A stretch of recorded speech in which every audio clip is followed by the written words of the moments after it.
¿Qué tal amigos? Bienvenidos a nuestro primer video de la sección Narrando Ando. El día de hoy tenemos a un genio que posee un Nobel bajo el brazo y llega desde la tierra cafetera de Colombia. Yo soy Antonio y muy bienvenidos a este intento de podcast. ¿Cuántos de nosotros no hemos escuchado y vivido esos juramentos de amor afiebrados y apasionados? Intercambios de frases acarameladas, dulces, llenas de amor y esperanzas jurando amor eterno, infinito e inacabable. Para que al final nos digan, no eres tú, soy yo. Sí, nos vimos cursis, me incluyo, pero así es el amor, una fiebre pasajera que nos toma por el cuello y tumba contra la cama sin importarle nuestras mariposas estomacales, que en la mayoría de casos son flatulencias disfrazadas con ideas de amor. La historia de hoy la trae nada más y nada menos que Gabriel García Márquez. El Nobel colombiano aborda los temas amatorios en su novela El amor en los tiempos del cólera.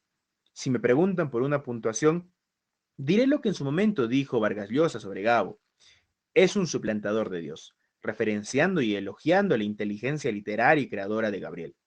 La historia gira en torno a tres personajes que iremos contando poco a poco: el doctor Juvenal Urbino, Fermina Daza y el desdichado Florentino Ariza. La historia comienza con una escena trágica: la muerte del refugiado Jeremy de Saint-Amour. Disculpen mi francés, que no es muy refinado. En la escena está un policía y un estudiante de medicina que cumple la función de practicante. Estos revisan la escena macabra para encontrar algún rastro o indicio que les ayude a dar con el asesino. En ese momento llega el doctor Juvenal Urbino a verificar la escena y certificar la muerte. El ambiente estaba cargado por el olor que emanaba el cuerpo. Al acercarse a la cama, destapó la sábana que cubría el cuerpo del refugiado y reconoció en él a un amigo, aquel compañero de interminables jornadas de ajedrez. Jeremy era el fotógrafo y, sobre todo, gran jugador de ajedrez. El lector contempla la imagen e indica que Jeremy no había sido asesinado y tampoco era una muerte por enfermedad.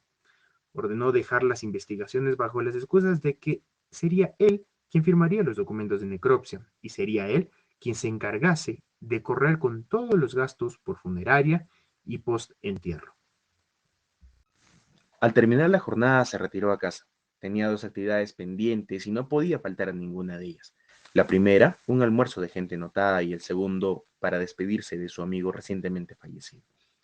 El doctor utilizó la ropa más adecuada para el almuerzo. Era gente notada la que iba a estar en ese lugar y no podía fallar.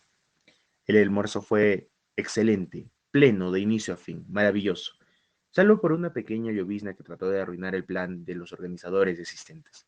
El doctor salió como pudo con la ropa mojada y al llegar a casa se cambió nuevamente para asistir al entierro. Fue en ese instante que él vio a su loro subido en un árbol. Trató de bajarlo, utilizó todos los medios necesarios, utilizó una escalera. Cuando logró agarrarlo, fue un momento trágico. Él cayó estrepitosamente al suelo y había fallecido. La primera en darse cuenta fue una empleada del doctor Urbino, quien en medio de gritos y lamentos convocó a la familia. Estos llegaron y quedaron consternados con la imagen que estaban viendo.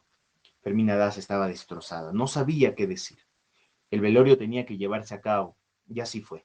Asistió mucha gente, puesto que el esposo era muy conocido por las obras que hacía. Era bastante aclamado por la sociedad. El velorio se llevó a cabo sin inconvenientes, pero la última noche apareció un hombre misterioso. Se acercó a la viuda para darle el pésame y ésta lo corrió. Lo había reconocido. Era un viejo pretendiente, un amor del pasado, Florentino Ariza. Lo corrió, lo echó, pero aún así no podía olvidarlo. Fermina Daza pasó la noche entera pensando y buscando a su compañero de habitación. No lo encontró. Quería una señal y no había. Trató de descansar y cuando lo logró, pensó en Florentino Ariza, antes que en el esposo recientemente muerto. Es en este punto que Gabo nos hace un viaje temporal para conocer el trasfondo de aquel velorio.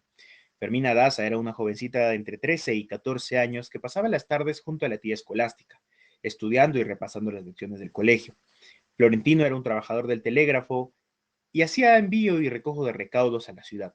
Cierta mañana llega a la oficina un recaudo con especial indicación para hacer entrega al padre de Fermina Daza. Florentino se dispone a ir y cuando llega se cruza con Fermina. Es en este instante que se queda perplejo, se queda anonadado con la belleza que esta señorita mandaba y buscó la manera necesaria para volver a cruzársela en otra ocasión. No tuvo mejor idea que ir todas las tardes a un parque con un libro y agacharse debajo de este para poder verla. Todas las tardes se consumían de esa manera hasta que cierto día buscó la forma de hacer la entrega de una carta. La tía Escolástica sabía de las intenciones de aquel jovencito y solo le decía: mantente preparada para la ocasión en el que ese chico venga con una carta y busque la manera de hablar contigo. Así pasaban las tardes para Florentino. Llegar a casa, escribir una carta y guardarla nuevamente porque no tenía el valor para entregarle cada una de esas misivas a Fermina. Fermina también esperaba el día en el cual ese muchacho se le acerque y le hablase o por lo menos le entregase alguna muestra de afecto. Cierto día, aprovechando la ausencia de la tía Escolástica, Florentino se dispuso a correr hasta donde se encontraba Fermina Daza. Le habló, le indicó que tenía algo para ella y le entregó una carta. La jovencita se negó a aceptarlo, a recibirlo, porque no tenía la autorización del padre ni de la tía. Le dijo que una joven como ella no podía recibir esas cosas. Florentino insistió, insistió hasta que por fin logró su cometido. La señorita había agarrado la carta y se la llevó junto a ella. Sabemos muy bien que en esta parte de la historia ambos querían tener esa comunicación, pero bueno, Fermina se rehusaba a hacerlo. Así comenzaron una serie de comunicaciones por medio de carta. Claramente, si había WhatsApp en ese tiempo, lo hubieran deseado con todo el corazón, pero no era así. Las cartas se hicieron interminables hasta que descubrieron a Fermina Daza con estas. La directora de la institución la obligó a delatar al anónimo amoroso que le escribía tarde a tarde cada una de esas cartas llenas de amor. Fermina se negó a delatar e indicar quién era el personaje que escribía aquellas cartas.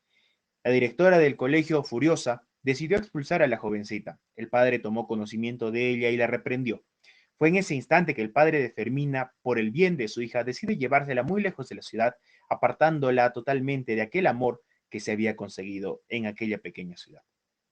El tiempo y todo eso no era un mecanismo para quebrar aquella relación sentimental. Por el contrario, los jóvenes enamorados habían buscado los medios necesarios para continuar esas comunicaciones. Al término de todo este tiempo y el regreso de Fermina a la ciudad, se habían dado cuenta que la relación seguía siendo la misma, fuerte como el primer instante, y las cartas eran la principal característica para que esto siga funcionando. Desde la llegada de Fermina a la ciudad, Florentino no la había visto, solamente la recordaba por cartas y por aquel lejano recuerdo de hace algunos años. Cierta mañana, Florentino sale a caminar y encuentra en un mercado a una señorita de rasgos particulares. Sentía que la había visto en algún lugar. Decide seguirla poco a poco sin que ella se diera cuenta. Miraba con asombro en la mujer que se había convertido Fermina. La había identificado. Fermina ingresó en un portal del mercado que era peligroso y reservado para gente de mal vivir. Estuvo mirando las cosas que se vendían cuando Florentino se paró detrás de ella y le dijo que ese no era un lugar para una mujer tan delicada como ella. Fermina giró el cuello y miró a Florentino. Lo reconoció. Quedó desencajada y lo apartó de ella. Le dijo que la olvidara y nada de lo que habían prometido podía pasar entre ellos. Fermina salió muy rápido y Florentino quedó desencajado. En pocas palabras, a mi amigo lo habían choteado, por feo y pobre. Llegó a la ciudad un joven médico graduado en Francia. Era la sensación del momento. Todo el mundo quería estar con él, pero él era muy recto y dedicado a su trabajo. Cierto día cae enferma Fermina y el padre estaba muy preocupado, buscaba un médico que pueda atenderla. Fue nada más Juvenal quien tuvo que ir a atenderla hasta la casa. Terminada la atención, se dio cuenta que la joven era bellísima, era muy simpática y quedó enamorado. Buscó la manera de volver a encontrársela, así que regresó al día siguiente a pesar de la indicación de no volver salvo el padre la llamase. Todo pasó tan rápido que la señorita se dio cuenta de las intenciones de Juvenal y lo mandó a volar. El padre observó cada una de estas actitudes y muy preocupado bajó corriendo hasta la habitación de Fermina e invitó al joven médico a su biblioteca. Ahí compartieron algunas copas de alcohol, pese a que el joven médico evitaba este pasatiempo. El joven quedó tomando hasta horas muy tardes de la noche. Terminó muy borracho, al igual que el padre. El plan había salido redondo. Juvenal había logrado embolsillarse al padre y el padre a Juvenal. Los dos tenían una sola meta, que era Fermina. Mientras tanto, nuestro pobre amigo Florentino estaba desvalido de amor, estaba abandonado, la madre muy preocupada por él y su salud. Temía lo peor, la muerte por el amor. Pasado el tiempo, Juvenal se acerca a casa de Fermina. Ya habían salido, ya se aceptaban el uno al otro y pide la mano de la señorita. El padre apresurado dice que sí, que no había ningún problema por él. De hecho, quiso incluso poner su casa como lugar para llevar a cabo aquella ceremonia.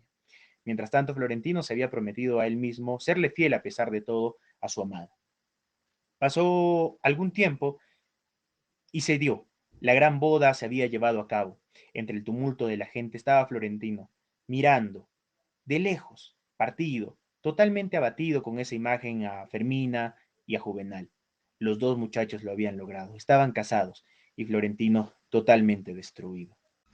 Sus vidas tuvieron rumbos distintos. Florentino dedicó su tiempo al trabajo, tratando de ser fiel a Fermina a su estilo. Comenzó su vida sexual y anotaba en cuadernos los nombres de todas las mujeres con las que se acostaba. Completó 5 cuadernos de manera ordenada y minuciosa. Por su lado, Fermín y Juvenal tuvieron un matrimonio notable. Era de clase alta. Florentino seguía martirizándose con el recuerdo de Fermín en cada evento público en el que ella estuviera. El tiempo seguía su curso natural y Florentino se iba haciendo más viejo. Los casos de muerte y enfermedad del cólera habían disminuido, pero estaban presentes. Nuestros personajes envejecieron en ese camino llamado vida. Florentino se hizo cargo de una flota de buques que le había heredado el tío León XII. El negocio era próspero. Florentino pasó a ser parte del grupo de la alta sociedad. Ya muy viejos, nuestros personajes fueron a encontrarse con la muerte del doctor Urbino. Florentino recibió la noticia y no se alegró, contrario a lo que hubiera pensado cuando era joven. Tras la noticia de Florentino, decidió cortar su relación con una joven estudiante y empezó a frecuentar a Fermina. Pasó un año de la muerte del doctor Urbino cuando Fermina y Florentino habían establecido los martes como el día de sus encuentros. Florentino invitó a Fermina a un viaje en uno de sus buques y ella aceptó. Al fin y al cabo, si iban a hacer algo, debía ser en ese momento, ya que la vida era prestada y no sabían cuánto más iban a vivir. El viaje fue la clave para que ambos se entreguen al amor. El capitán del barco se prestó para aquellos juegos amatorios y usaron el buque como su nido de amor. Iban y venían de un lugar a otro sin bajar del mismo. El capitán se había cansado de esos viajes inacabables hasta que le dijo a Florentino: ¿cuánto más estaremos con este juego de ir y venir? Florentino tenía la respuesta hace 53 años, 7 meses y 11 días con sus noches. Respondió un contundente: toda la vida.